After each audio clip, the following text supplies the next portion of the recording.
Now to a story you'll only see on News 3. He spent close to 15 years on the bench and became known nationwide for presiding over one of the most closely watched murder trials in Georgia history. Now, Chatham County Superior Court Judge Timothy Walmsley is resigning. In an exclusive interview, he sat down with me to talk about his career, his decision, and what he wants his legacy to be.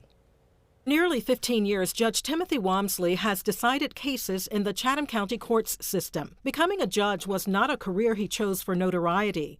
He simply wanted to serve his community. I just feel like it's time to move on. I have two college-age children, and I have decided that with the opportunities that are now presenting themselves after that period of time, it's time to focus on a new chapter, be able to travel and see my children a little bit, and start doing some different work.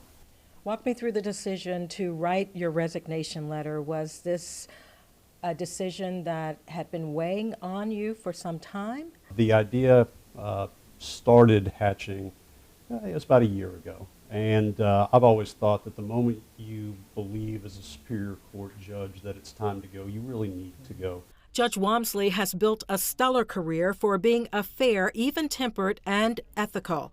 He is highly regarded for his judicial prowess and for his mission to represent a judicial system that serves and protects its citizens. But one trial in particular became a benchmark for his career.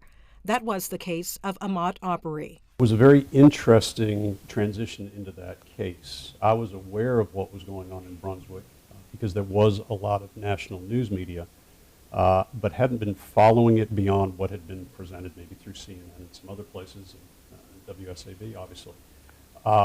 When I got appointed to it, therefore, I had no idea what I was getting myself into.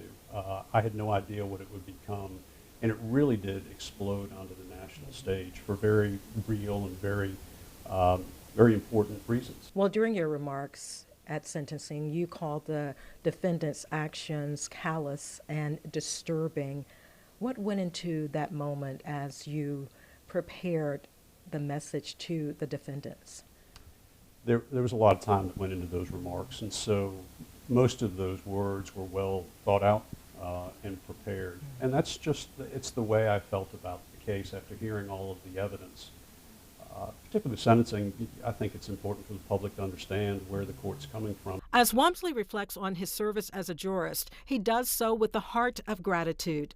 Those he has met during his journey are showing him just how much they've appreciated his service.